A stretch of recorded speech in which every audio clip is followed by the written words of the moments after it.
family humiliated me on Christmas Eve, handing my gift to my unemployed brother because he needed a win while sneering that I was too old for presents. I didn't scream. I simply smiled, excused myself to the bathroom, and permanently deleted the $20,000 retirement surprise I was seconds away from revealing. I know it sounds petty, but wait until you hear what they said to me before I pulled the plug. If you've ever been the family doormat, you need to subscribe to see how this ends. I'm curious, what's the worst gift you've ever received? Tell me in the comments. The envelope in my purse felt heavy, even though it only contained a single sheet of cardstock. It wasn't just paper. It was the culmination of 3 years of overtime, skipped vacations, and aggressive saving. It was the confirmation for a 14-day, all-inclusive Mediterranean luxury cruise for my parents, Gary and Linda. A retirement celebration. The grand voyage they had whispered about since I was a little girl, the one they claimed they could never afford because they were too busy raising us. I stood on the porch of my childhood home, the icy December wind biting at my cheeks, trying to compose myself. I wasn't just tired, I was depleted. My job as a senior financial analyst for a major firm in the city demanded 60-hour weeks, and the last quarter had been particularly brutal. I had flown in on a red-eye that morning, running on caffeine and the desperate, naive hope that this Christmas would be different. Inside, I could hear the muffled roar of the television and the clinking of glasses. My brother, Mason, was already there. Of course he was. Mason didn't have a job to fly back from. At 29, he was currently in between ventures, which was code for sleeping in his old bedroom and spending our parents' pension on investments that never materialized. I took a deep breath, clutching the strap of my bag where the $20,000 surprise sat waiting. Just get through dinner, I told myself. Give them the gift. See them smile. Maybe, just for once, they'll look at you the way they look at him. I opened the door, forcing a bright smile onto my face. "Merry Christmas," I called out, stepping into the warmth of the hallway. The scent of cinnamon and roasted turkey was thick in the air, a smell that should have been comforting but instead tied a knot of anxiety in my stomach. Silence greeted me. I walked into the living room. Dad Gary was in his recliner, a beer in hand, eyes glued to the football game. Mom Linda was fluttering around the coffee table, arranging appetizers. And Mason was sprawled on the sofa, occupying 3 cushions, laughing at something on his phone. "Oh, you're here," Mom said, not looking up from the deviled eggs. "Wipe your feet, Claire. I just had the carpets done." "Hi, Mom." "Hi, Dad," I said, my voice faltering slightly. I walked over to give her a hug, but she deftly pivoted to adjust a stocking on the mantel, leaving me embracing empty air. "Hey, sis," Mason said, not looking up from his screen. "You bring the good scotch, or did you cheap out again?" "Mason, be nice," Dad grunted, though his eyes never left the TV. "She just got here. Let her take her coat off before you start begging." I swallowed the lump in my throat. It's fine, I thought, they're just stressed. I moved toward the tree. It was buried under a mountain of gifts. My contribution was modest this year in terms of physical boxes, a few nice sweaters, a new tool set for Dad, because the real gift was in my purse. "Dinner's in 10, Mom announced. "But let's do 1 or 2 gifts now. Mason's been impatient." "I'm not impatient," Mason grinned, finally sitting up. "I'm just brimming with holiday spirit." We sat. The dynamic was as familiar as the furniture. I took the stiff armchair in the corner, Mason took the center of the room. Mom handed Mason a box, designer sneakers, then another, a new gaming console, then another. Cash. I watched, a polite smile plastered on my face. I was 32, a grown woman. I didn't need toys. I could buy whatever I wanted. But the disparity was breathtaking. For me, Mom handed over a small, unwrapped bag containing a scented candle. "It's vanilla bean," she said dismissively. "I know you like boring things." "Thanks, Mom," I said. "It smells lovely." Then came the moment that shattered everything. There was one box left under the tree. It was wrapped in elegant silver paper with a blue ribbon, my signature wrapping style. but I hadn't wrapped it. I recognized the tag immediately. It was from Aunt Sarah, my mother's sister who lived in Paris. Aunt Sarah was the only one who really saw me. She had texted me weeks ago saying she was sending something special, something she had picked up at an estate sale, specifically for me. The tag clearly read, "To Claire." Mom picked up the box, she looked at the tag, then she looked at Mason. "Here, sweetie," she said, extending the box. "Toward my brother." I froze. "Mom," I said, my voice sharp, "that tag says Claire." The room went quiet. Mason's hand was already on the box. Mom didn't even blush. She just shrugged, a casual, cruel motion of her shoulders. "I know, Claire, but I opened it earlier to check. It's a vintage chronograph watch. Men's style, really? Bulky." "It's a Patek," I whispered. I knew Aunt Sarah, she didn't buy junk. "Mason has been having such a hard year," Mom continued, her voice taking on that sugary, defensive tone she used whenever she was robbing Peter to pay Paul. "He's been so down about his business falling through. He needs a win, Claire. He needs something to lift his spirits." Ripped the paper off. He opened the velvet box. Inside,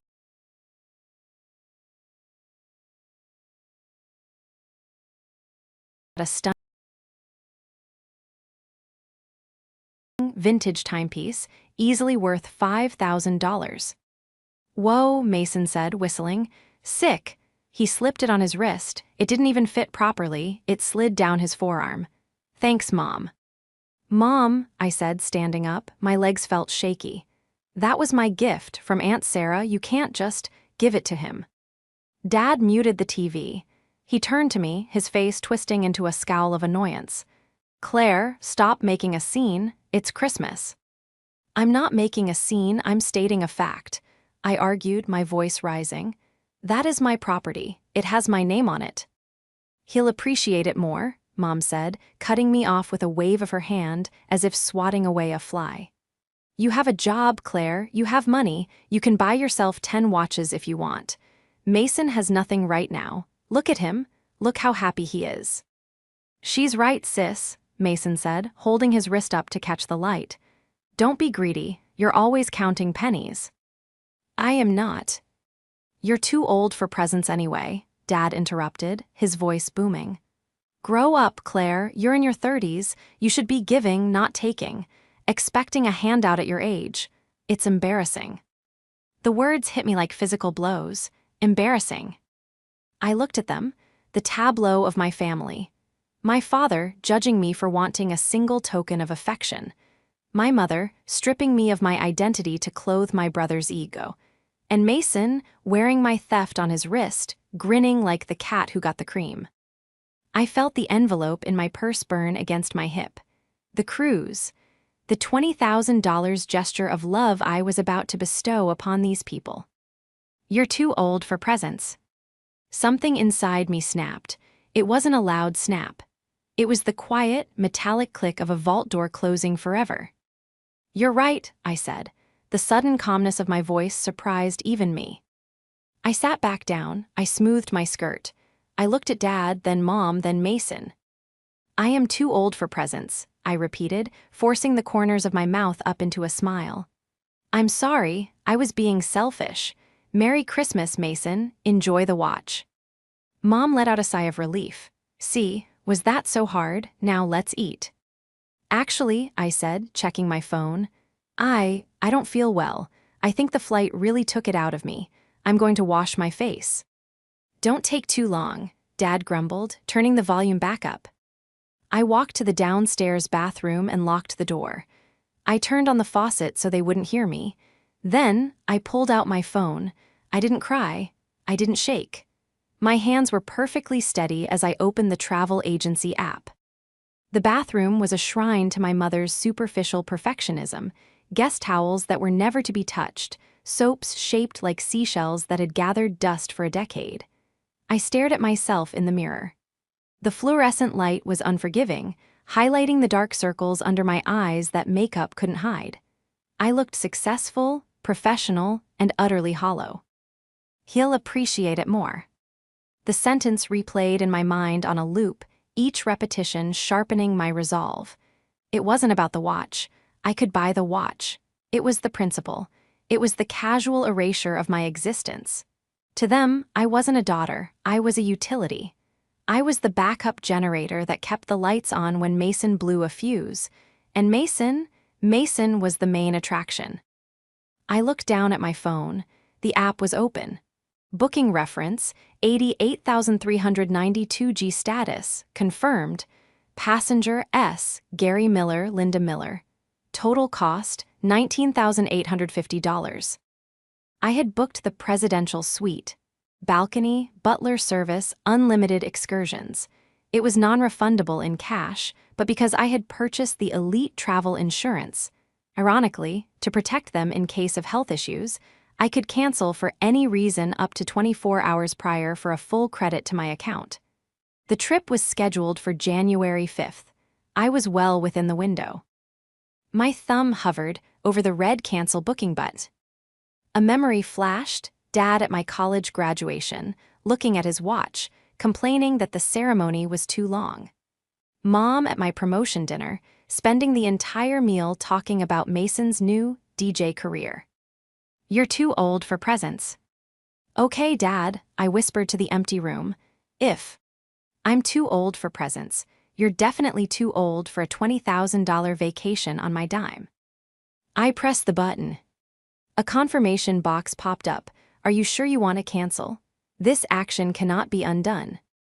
I didn't hesitate. Yes. Processing. Booking canceled. Your refund of $19,850 has been initiated. A strange sensation washed over me. I expected guilt. I had been conditioned for guilt my entire life. But instead, I felt lighter. It was as if I had just dropped a heavy backpack I'd been carrying for 30 years. But I wasn't done. The cancellation was just the defense. I needed to secure the perimeter. I opened my banking app. For years, I had maintained a joint account with my parents. It was technically for emergencies, but in reality, it was their slush fund. I deposited $1,500 into it every month to help out with groceries and bills, knowing full well that money often funneled straight into Mason's pocket. Current balance, $4,200. I hit transfer. Destination, my personal savings. Amount, $4,200. Transfer complete. I left the account with $0. Then I went to the Scheduled Transfers tab. Monthly transfer, $1,500. Delete. I took a deep breath. In the span of 3 minutes, I had reclaimed nearly $25,000 and cut off their financial IV drip. They had no idea. They were out there eating deviled eggs, admiring Mason's stolen watch, thinking they had won. They thought I was the submissive, quiet Claire who would swallow the insult to keep the peace. They had forgotten one crucial thing. I was a financial analyst. I understood risk, I understood leverage, and I understood when an investment had become a liability. My family was a toxic asset, and I had just liquidated my position. I flushed the toilet for the sound effect and washed my hands. When I looked in the mirror again, the woman staring back didn't look hollow anymore. She looked dangerous. I unlocked the door and walked back out into the hallway. Everything okay? Mom asked as I re-entered the living room. She was slicing the turkey now. Never better, I said, my voice smooth and bright. I just needed to freshen up. Well, sit down, Dad commanded. Mason was just telling us about his new business idea. It's going to be huge. Oh, really? I asked, sitting down and unfolding my napkin. I looked at Mason across the table. He was wearing the Patek Philippe. It looked ridiculous on him, clashing with his ragged hoodie. Tell me all about it, Mason. It's a crypto mining setup, Mason said through a mouthful of stuffing. I just need a little startup capital for the servers, like 10 grand, but the ROI is gonna be insane. Dad nodded sagely. You have to spend money to make money. We were thinking, Claire. Here it comes, the pivot, the ask. We were thinking, Dad continued, that since you're doing so well, maybe you could help your brother out, as a Christmas gift. I smiled. It was a razor-sharp smile. A gift? But Dad, you just said I'm too old for presents. Doesn't that mean I'm too old to give them too? Dad frowned. Don't be smart, we're talking about family. Right, I said, family. I touched my purse under the table. The notification email for the cancellation would hit Mom's iPad in. I checked my mental clock. The travel agency usually sent automated emails instantly. Mom's iPad was sitting on the sideboard, pinging occasionally with Facebook notifications. It was only a matter of time. To understand why I didn't flip the table right then and there, you have to understand the architecture of my family. It wasn't built on love. It was built on a very specific, lopsided contract. I was the responsible one. From the time I was 7, I was folding laundry, making my own school lunches, and tutoring Mason. If I got an A, it was expected. If I got a B, I was asked why I wasn't applying myself. I was the investment vehicle they expected steady, boring returns from. Mason was the dreamer. If he drew a stick figure, he was the next Picasso. If he failed a math test, it was because the teacher didn't understand his creative mind. He was the high-risk, high-reward stock they kept pouring money into, hoping for a moonshot that never came. Growing up, I made myself small so Mason could be big. I took the smaller bedroom so he could have the one with the window seat. I drove the rusted-out sedan so he could have the safer SUV when he turned 16. I convinced myself this was nobility. I convinced myself that if I just gave enough, worked hard enough, and solved enough of their problems, they would eventually love me as much as they loved him. But the antagonist of this story isn't just Mason. Mason is a symptom. The true architects of this disaster were Gary and Linda. Dad was a retired factory foreman who missed the days when his word was law. He was loud, opinionated, and deeply insecure about his own lack of financial success. He used my career as a trophy to brag about to his friends, but in private, he belittled my expertise. Number cruncher, he'd call me, bean counter, as if my 6-figure salary was a cute little hobby. Mom was the grand manipulator. She operated on guilt. She was a master of the backhanded compliment and the strategic tear. She had curated a reality where Mason was a victim of a cruel world, and I was the fortunate, ungrateful daughter who refused to share her luck. You have no idea how hard it is for him, she would say to me, usually while asking for money to pay his car insurance. It hurts a mother's heart to see one child soar and the other struggle. So I paid for the car insurance. I paid for the emergency dental work. I paid for the lawyer when Mason got a DUI. And then there was the cruise. I had spent months planning it. I knew they had never traveled. I knew Mom cut pictures of Greece out of magazines. I wanted to give them the world. I wanted to prove, once and for all, that I was the good daughter. I had crafted a reveal speech. I was going to hand them the itinerary over dessert. I had imagined tears. I had imagined Dad hugging me, really hugging me. I looked at them now, eating their turkey, oblivious to the fact that the daughter they were currently hustling for 10 grand had just severed their financial lifeline. So about the servers, Mason pressed, wiping grease on his sleeve. I found a guy selling the rigs cheap. I just need the cash by Tuesday. Claire can write you a check before she leaves, Mom said confidently. She didn't ask, she stated. $10,000 is a lot of money, I said calmly. You make that in a month, Mason scoffed. Don't be stingy. Actually, I said, leaning forward, I don't have $10,000 for you, Mason. Why not? Dad demanded. You spend it on fancy clothes or that apartment downtown. No, I said, I just don't have it for this. The air in the room shifted. They weren't used to no. They were used to I'll see what I can do or maybe next month. Excuse me, Mom put her fork down. Are you punishing your brother because of the watch? Claire, that is incredibly childish. I told you he needs this. He needs a job, Mom, I said. The words tumbled out before I could stop them. He needs to stop spending your retirement money on pipe dreams.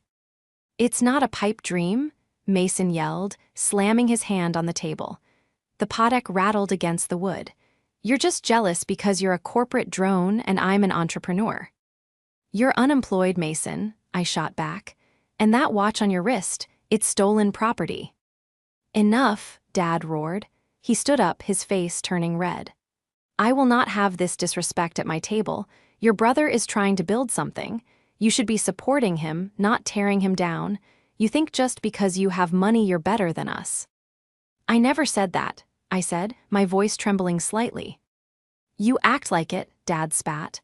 Walking in here with your nose in the air, refusing to help family. You know what? If you're going to be this toxic, maybe you should just leave. There it was, the ultimatum, comply or get out. In the past, I would have crumbled. I would have apologized. I would have written the check just to make the shouting stop. But not tonight.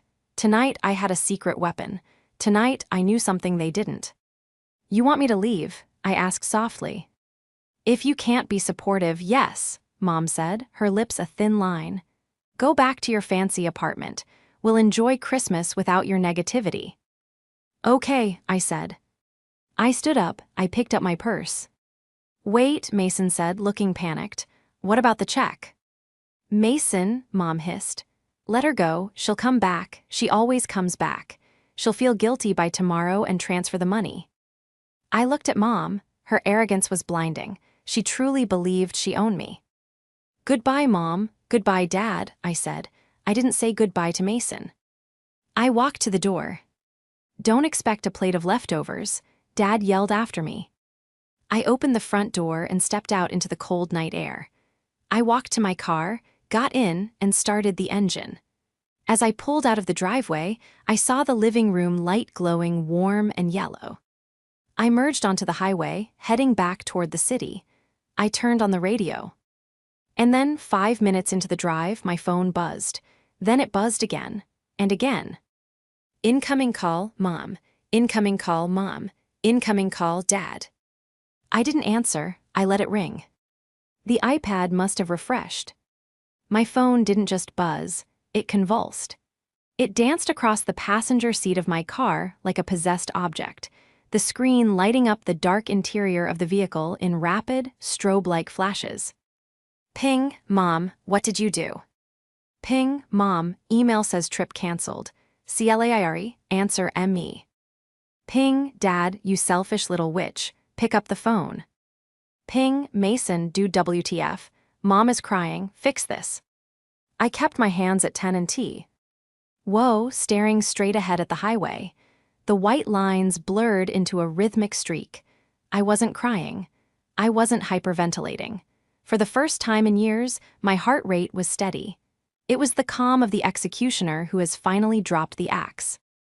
I drove for 45 minutes in silence, letting the notifications pile up like snow against a drift. When I finally pulled into the parking garage of my apartment complex, I turned the engine off and just sat there. The silence of the garage was heavy, punctuated only by the distant hum of the city and the ticking of my cooling engine. I picked up the phone, 47 missed calls, 63 text messages. I scrolled through them, dissecting the anatomy of their panic. It started with confusion. Why did we get a cancellation email? Must be a glitch. Morphed into accusation. Did you do this? And finally settled into unbridled rage. You are dead to us if you don't rebook this right now. They didn't care that I was gone. They didn't ask if I got home safely.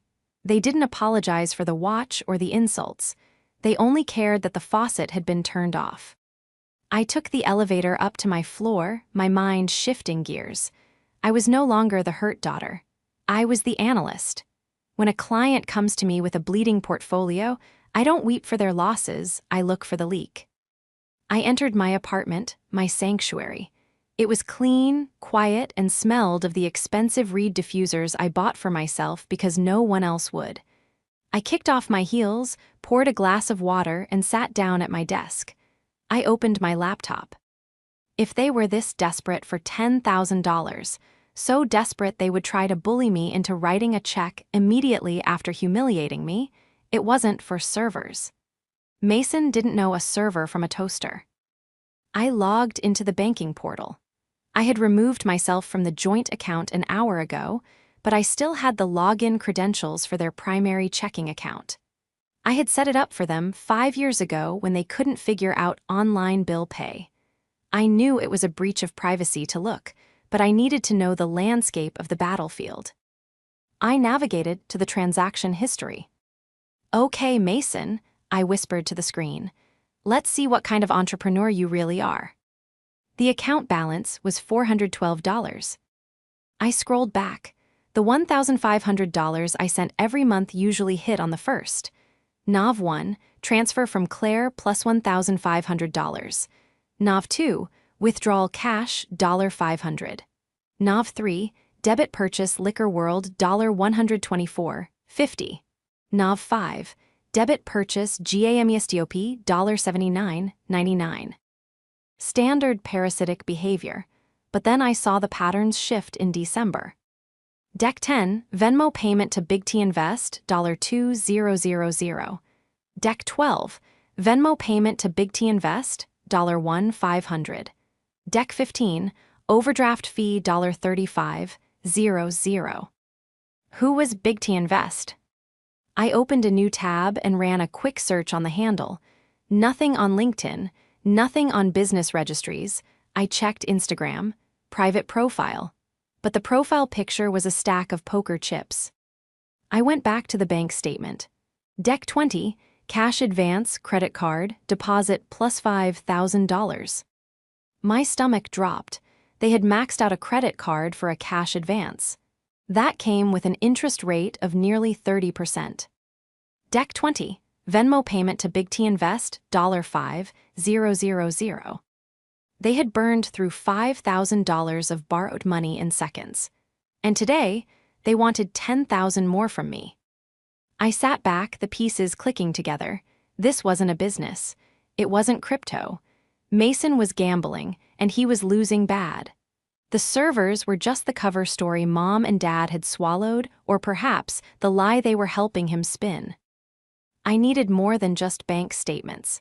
If I was going to sever ties completely, I needed to ensure they couldn't drag me down with them. I logged into the credit monitoring service I used for my own identity protection. I froze. There, under inquiries, was a hard credit pull from 3 weeks ago.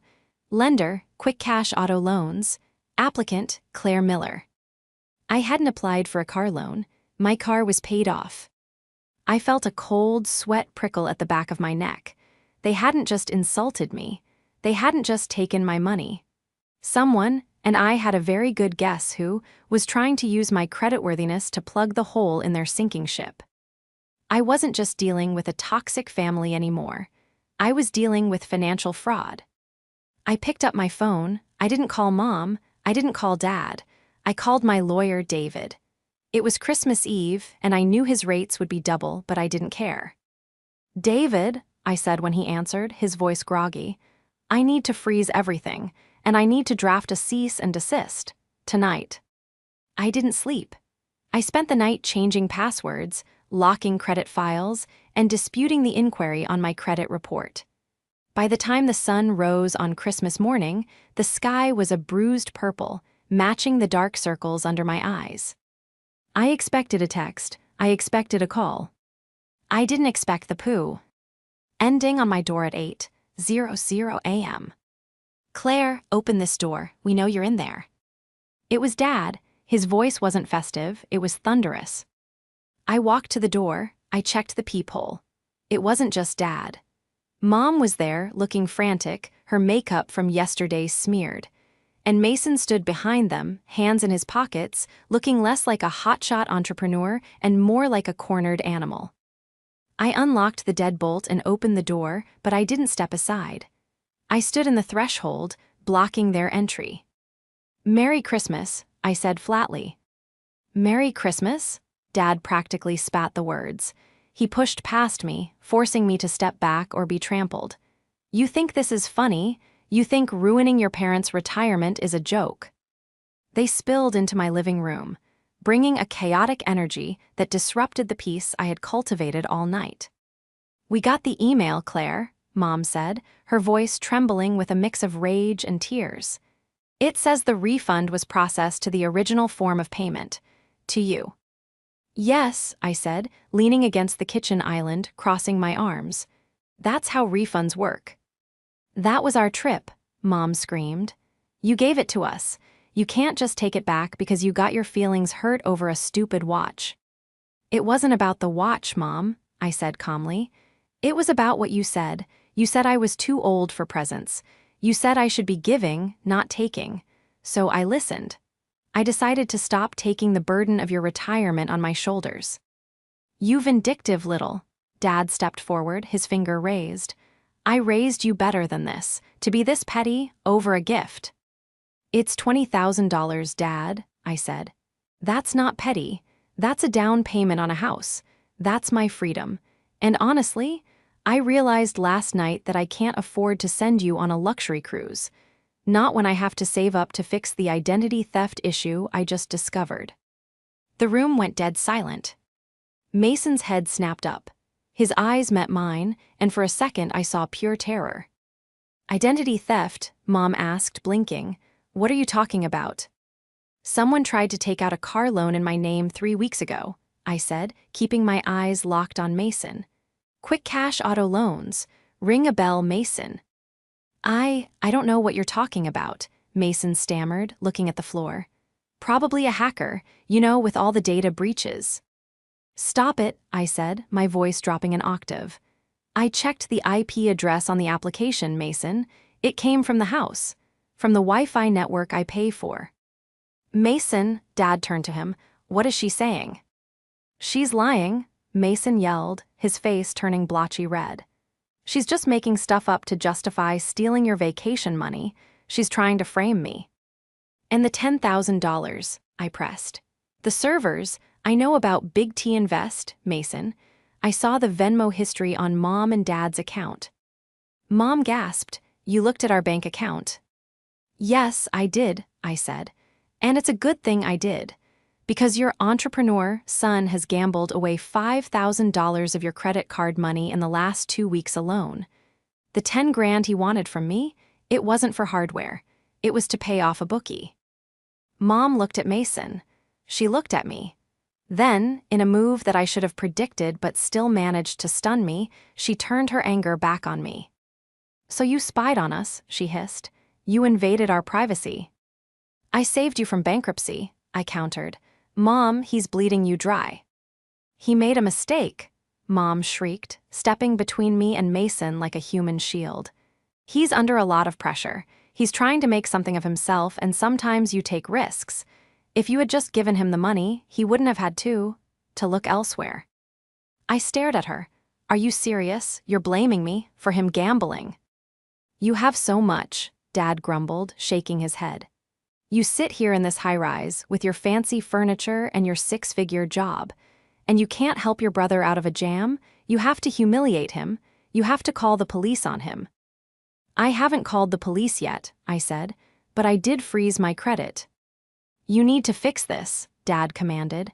Rebook the cruise, write Mason a check to cover this debt, and we will forget you ever acted this way. Forget, I laughed. It was a dry, hollow sound. You want me to pay for the privilege of being abused? You want me to pay off his gambling debt?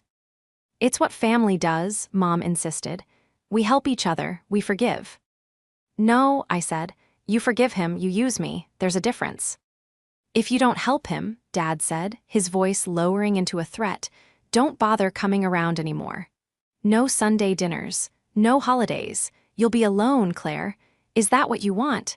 To be a bitter old maid with nothing but her bank account. They thought the threat of exile would break me. They thought the fear of loneliness was their ace in the hole. Get out, I.S. Aid. What? Dad blinked. Get out of my apartment, I said. Now. They left, but they didn't go quietly. Dad kicked my door frame on the way out, leaving a scuff mark. Mom was sobbing loudly enough for the neighbors to hear, wailing about how she had raised a monster.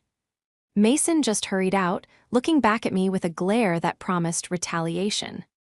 I locked the door and slid the chain into place. I was shaking, but not from fear, from adrenaline. The war had officially begun. Over the next 48 hours, the digital assault was relentless. Mom posted a long, vague status on Facebook about children who forget where they came from and the pain of betrayal. Dozens of her friends, people who had known me since I was in diapers, commented with sympathy, calling me ungrateful without even knowing the story. Then came the flying monkeys. My Aunt Linda, Dad's sister, called me. "Claire, I heard you canceled your parents' retirement trip. How could you be so cruel? They're heartbroken." "Did they tell you why I canceled it?" I asked. "They said you got mad that Mason got a better present," she scolded. "Claire, you're an adult. Jealousy is ugly." I didn't argue, I just hung up. But the silence from Mason was what worried me. He wasn't texting, he wasn't commenting. That meant he was plotting. On December 27th, I went into the office. I needed the distraction. I was reviewing a client's merger proposal when my personal cell rang. It was Aunt Sarah, from Paris. I hesitated. Had Mom gotten to her too? Was she calling to scold me for not appreciating the candle? "Hello, Aunt Sarah." Claire, her voice was crisp, with that slight French inflection she had picked up over the decades. "I am confused. I just got off the phone with your mother." "Oh," I said, bracing myself. "I can explain." "She thanked me for the watch," Sarah said. "She said Mason loves it. She said you thought it was too masculine, so you gave it to him." I gripped the phone, the audacity.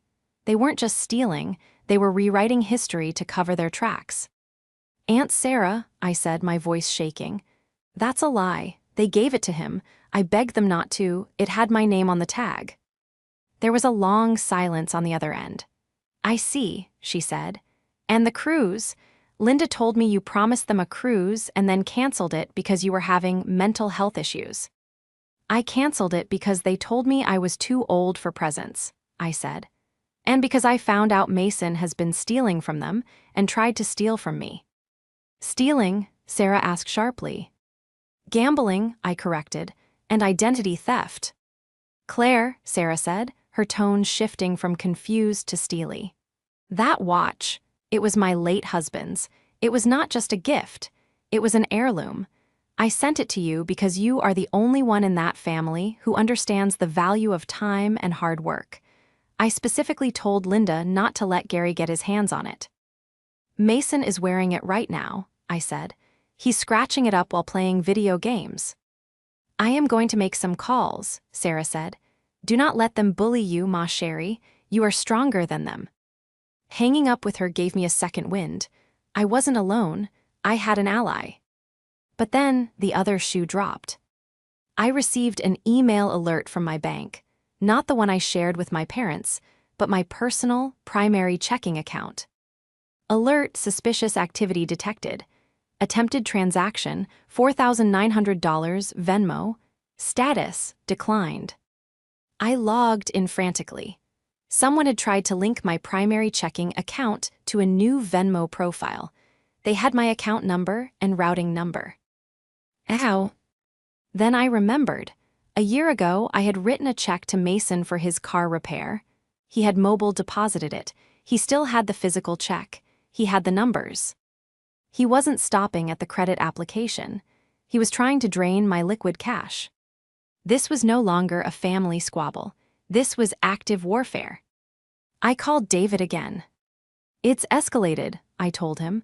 "He tried to access my checking account." "Okay," David said. "We have enough for a police report now. Attempted wire fraud, identity theft. Do you want a file?" I closed my eyes. I pictured Mason as a little boy, holding my hand crossing the street. Then I pictured him sneering at me, the Patek on his wrist, calling me stingy while trying to rob me blind. I pictured Mom defending him. I pictured Dad telling me I was too old for love, but apparently just the right age to be a victim. "Yes," I said. "File it. And David, I want to pursue the money they took from the joint account too. Technically, I can prove that 90% of the deposits were mine. I want to sue for misappropriation of funds." "That's scorched earth, Claire," David warned. "There's no coming back from suing your parents." I looked at the framed photo on my desk, a picture of me and my parents from 10 years ago. I looked happy. They looked indifferent. They burned the beat. Ridge, David, I said. I'm just blowing up the foundations so they can't rebuild it to come after me again. Proceed, David said. Proceed, I echoed. I hung up and opened a new folder on my desktop. I labeled it Evidence.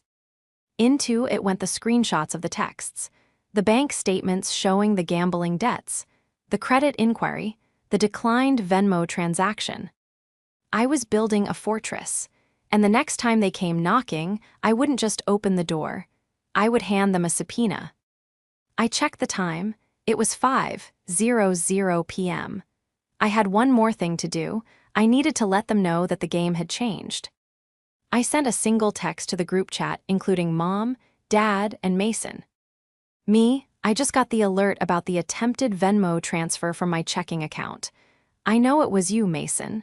The police report for identity theft and attempted fraud is being filed as we speak. Do not contact me again. Communicate only through my attorney. I put the phone down. I waited for the explosion. The silence that followed my text message was deafening, but it was the calm before the artillery barrage. They didn't reply. They didn't call. For 3 days, there was nothing but a void where my family used to be. Then on December 30th, the summons came. Not a legal one, a social one. It was an email from Mom, CCing the entire extended family. Aunts, uncles, cousins, and even a few family friends. Subject, New Year's Eve and family healing. Join us to ring in the new year and celebrate fresh starts. We are putting a difficult year behind us and focusing on forgiveness. Gary and I are hosting a dinner. We hope all our children will be there to show that family is stronger than any misunderstanding. It was a trap, a beautifully decorated, passive-aggressive trap. If I didn't go, I was the stubborn daughter refusing healing. If I did go, I was walking into an ambush where they would pressure me to drop the charges and the lawsuit in front of witnesses, relying on my desire not to make a scene to force my compliance. I stared at the screen, my finger hovering over the delete key. You should go, a voice said from the doorway of my kitchen. I turned. Aunt Sarah stood there, looking chic in a silk scarf and wool coat, holding a fresh croissant. She had flown in from Paris that morning, bypassing my parents' house entirely to stay in my guest room. If you don't go, Sarah continued, taking a bite of the pastry, they will tell their version of the story. They will paint you as the villain. Sometimes, Ma Chérie, you have to walk into the lion's den to show the lions you are the one with the whip. I don't want a scene, Sarah, I sighed. I just want to be done. Then finish it, she said, her eyes flashing. Go, take the evidence, and take me. I have a watch to retrieve. So we went. New Year's Eve was bitterly cold. We pulled up to the house my monthly transfers had helped maintain, and saw it lit up like a beacon. Cars lined the street. They had invited everyone. It wasn't just a dinner, it was a courtroom, and the jury was stacked with people who only knew Mom's version of events. I walked in with Sarah on my arm. The conversation died instantly. Claire, Mom cried out, rushing forward with a performance-worthy smile, wearing a sequined dress I knew she couldn't afford. She stopped short when she saw Sarah. Her face paled. Sarah, I didn't know you were in the country. Evidently, Sarah said coolly, not offering a hug. Hello, Linda. Well, come in. Dad boomed from the living room, though his eyes narrowed when they landed on me. Glad you decided to do the right thing, Claire. We moved into the living room. Mason was there, holding a beer, surrounded by cousins. He looked smug. He was wearing a suit that was too tight, and on his wrist, glinting under the recessed lighting, was the Patek Philippe. Hey sis, Mason called out, loud enough for everyone to hear. Glad you made it. No hard feelings, right? New year, clean slate. He was banking on the audience. He thought I wouldn't dare bring up the fraud in front of Uncle Bob or Cousin Jenny. We'll see, I said quietly. Dinner was an exercise in torture. Mom made a toast about financial struggles and family sticking together through hard times, casting meaningful glances at me. Dad told a story about how some people lose their way and get greedy, while staring directly at my forehead. I ate in silence, biding my time. The explosion happened over dessert. "So, Claire," Uncle Bob asked, oblivious to the tension, "Gary tells us you've been working too hard, stressed out. That's why you canceled their big trip." I put my fork down. The clink against the china rang out like a bell. "Is that what they told you?" I asked, looking at Mom. "We're just worried about you, sweetie," Mom said quickly, her eyes wide with warning. "You haven't been yourself, the outbursts, the paranoia." "Paranoia," I repeated. I reached into my bag and pulled out a thick manila folder. I placed it on the table. "Is it paranoia when I have the IP logs?" "Claire, put that away," Dad warned, his voice low and dangerous. "Not here." "No, Gary," Aunt Sarah interrupted, her voice cutting through the room. "Let her speak. I am curious why my gift to her is on your son's wrist." Mason hid his hand under the table. "Mom gave it to me," he muttered. "After they told me I was too old for presents," I added, looking at Uncle Bob. "And then, when I refused to give Mason $10,000 to cover his gambling debts, they kicked me out." "Gambling debts," Cousin Jenny whispered. "Lies," Mom shrieked, standing up. "She's lying, she's jealous of him." "Am I?" I opened the folder. I didn't yell, I didn't scream. I simply began to pass the papers around the table, copies of the bank statements, the Venmo transfers to Big T Invest, the credit inquiry from Quick Cash Auto Loans, the police report number. "Here is the $5,000 he stole from the joint account," I said, pointing to a highlighted line as my aunt read it. "Here is the attempt to open a line of credit in my name, and here is the attempted transfer from my personal checking account that triggered the fraud alert." The room went deadly silent. The only sound was the rustling of paper. "Mason," Dad said, looking at the papers in Uncle Bob's hands. "What is this? You said you needed money for servers." It's doctored," Mason stammered, standing up, knocking his chair over. "She made it up. She's a distinct analyst or whatever, she can fake documents." "I didn't fake the police report, Mason," I said coldly. "Detective Miller, no relation, is the one handling the case. He said the IP address traces back to this house, to your laptop." Dad looked at Mason. For the first time, I saw the blinders fall away. He saw the sweat on Mason's brow. He saw the terror. And he realized that his golden child had not just failed, he had committed a felony against his own sister. "You stole from her," Dad whispered. "And you stole from us the credit card." "I was going to pay it back," Mason yelled, his voice cracking. "I just needed a big win. I had a system. If Claire hadn't been such a bitch about the money, I could have fixed it."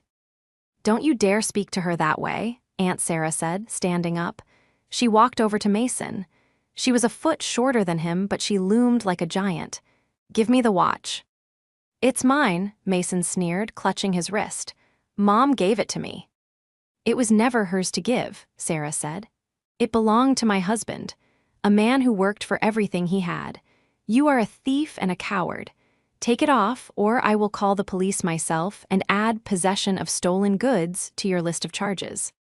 Mason looked at Mom for help.